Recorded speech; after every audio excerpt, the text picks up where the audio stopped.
Hi everyone, నా పేరు శివకుమార్ రెడ్డి. నేను డెవాప్స్ పైన చాలా general awareness videos, road map series, interview questions, కొన్ని షెల్ స్క్రిప్టింగ్ మీద ఇలా కొన్ని వీడియోస్ చేస్తుంటాను. ఈరోజు టాపిక్ వచ్చేసి మీ నోటీస్ పీరియడ్ 3 months ఉంటే మీరు దాన్ని ఎలా ఓవర్కమ్ చేసి కాల్స్ తెచ్చుకొని ఇంటర్వ్యూస్ క్రాక్ చేసి ఆఫర్ రిలీజ్ చేసుకొని ఎలా కంపెనీ చేంజ్ అవ్వాలి అనే దానిపైన. సో మోస్ట్లీ ఏంటంటే ఇప్పుడు అన్ని ఎంఎన్సీస్ 3 months నోటీస్ పీరియడే పెట్టాయి కాబట్టి మనం 3 months అని చెప్తే మనకి కాల్స్ కూడా సరిగా రావట్లేదు. ఒకవేళ వచ్చినా కూడా ఇంటర్వ్యూస్ అనేది షెడ్యూల్ అవ్వట్లేదు. సో మనం కొన్ని ట్రిక్స్ అనేది ప్లే చేద్దాము. ఇంతకుముందు ఏంటంటే మా ప్రాజెక్ట్ ర్యామ్ డౌన్ అయిపోతుంది, సో ఎర్లీ రిలీజ్ ఇస్తారు అని చెప్తే కంపెనీస్ నమ్మేవన్నమాట. ఇప్పుడు అలా నమ్మడం లేదు. సో ట్రిక్స్ని కొంచెం చేంజ్ చేద్దాము. ఫర్ ఎగ్జాంపుల్, మీరు ఒక ఎంఎన్సీ కంపెనీలో వర్క్ చేస్తున్నారు. మీ నోటీస్ పీరియడ్ 3 months అనుకోండి. మీరేం చేస్తారంటే నౌకరీలోకి వెళ్ళి నాకు ఆల్రెడీ ఆఫర్ ఉంది, ఇంకా 2 months నోటీస్ పీరియడ్ మిగిలింది అని అప్డేట్ చేయండి. అప్పుడు మీకు ఇంకొక ఎంఎన్సీ కంపెనీ నుంచి కాల్ వచ్చింది అనుకోండి.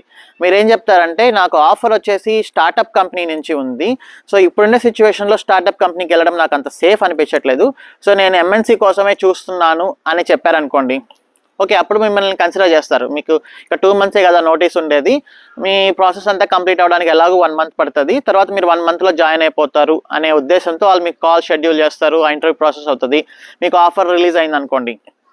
ఆఫర్ రిలీజ్ అయిన తర్వాత మీకు ఇక్కడ ఏంటంటే ఇంకా మీరు రిజైన్ చేస్తారు కాబట్టి 3 months నోటీస్ ఉంది. మీరు అప్పుడు జాయినింగ్ దగ్గరకు వచ్చినప్పుడు మీరు ఏం చెప్తారంటే ఆ కంపెనీకి, నాకు కొన్ని ప్రాజెక్ట్లో కొన్ని సిచ్యువేషన్స్ వల్ల నా నోటీస్ పీరియడ్ని ఎక్స్టెండ్ చేస్తున్నారు, మా మేనేజర్ చాలా రిక్వెస్ట్ చేశాడు, డిపెండెన్సీ ఉంది, ప్రాజెక్ట్ చాలా ఎఫెక్ట్ అవుతుందని చెప్పి ఇట్లా నాకు ఎక్స్టెండ్ చేశారని చెప్తే ఆ కంపెనీస్ వచ్చేసి ఓకే ఇంక ఎలాగో తీసుకున్నాం కదా ఇంక చేసేదేముంది అని చెప్పి వాళ్ళు కూడా ఓకే చెప్తారనమాట. సో మీరు ఆ కంపెనీ మీదనే డిపెండ్ అవ్వకుండా వన్స్ మీరు నోటీస్ పీరియడ్ రిజైన్ చేసి నోటీస్ పీరియడ్లోకి వెళ్ళిన తర్వాత ఇంకా మీ కాన్సన్ట్రేషన్ అంతా కూడా నెంబర్ ఆఫ్ కంపెనీస్ అటెండ్ అవ్వడము, నెంబర్ ఆఫ్ ఆఫర్ లెటర్స్ తెచ్చుకోవడం పైనే ఉండాలి. అప్పుడు మీరు ది బెస్ట్ చూస్ చేసుకొని కొంచెం డిలే చేసుకోవచ్చు అనమాట మీ జాయినింగ్ని కానీ అలా. సో వన్స్ మీకు నోటీస్లోకి వెళ్ళిన తర్వాత మీ కాల్స్ అనేది ఆబ్వియస్లీ చాలా ఎక్కువ వస్తాయి. సో ఇలా మీరు చేయొచ్చు. మీ నోటీస్ పీరియడ్ని కొంచెం తగ్గించుకొని నాకు ఆల్రెడీ ఆఫర్ ఉందని అబద్ధం చెప్పడము అలా.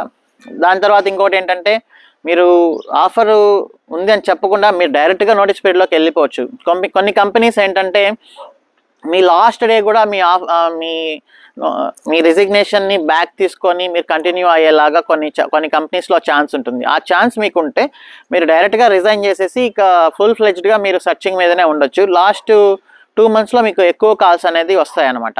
సో అప్పుడు ఎందుకు నోటీస్ పీరియడ్లో ఉన్నారని చెప్తే మీరు ఖచ్చితంగా నాకు ఆల్రెడీ ఒక కంపెనీ నుంచి ఆఫర్ ఉంది, ఇంకొంచెం బెటర్ కోసం చూస్తున్నాను అని చెప్పాలి. మీరు ఎలాంటి కేసులో అయినా కూడా నాకు ఆఫర్ ఉంది అని చెప్పాలి. అటు సైడ్ కాల్ చేసిన కంపెనీ స్టార్టప్ కంపెనీ అయితే నాకు ఎంఎన్సీ నుంచి ఆఫర్ ఉంది, సో నాకు ఎంఎన్సీకి వెళ్ళడం ఇష్టం లేదు అని చెప్పాలి.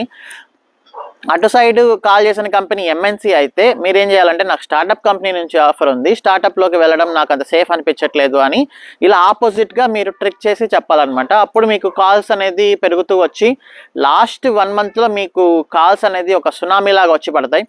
అప్పుడు మీకు ఒక కాన్ఫిడెన్స్, ఒక క్లారిటీ అనేది ఎక్కువ వస్తుంది అనమాట లాస్ట్ 1 month or 45 daysలో.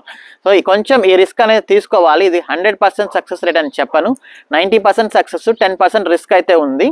అలాంటి సిచ్యువేషన్లో మీకు లాస్ట్ డే కూడా మీ రిజిగ్నేషన్ వెనక్కి తీసుకునే ఛాన్స్ ఉంటే మీకు 100% సక్సెస్ అని మనం గ్యారంటీగా చెప్పుకోవచ్చు. సో ఈ రకంగా మీరు ట్రిక్స్ చేసుకోండి. Thanks for watching. See you in next video.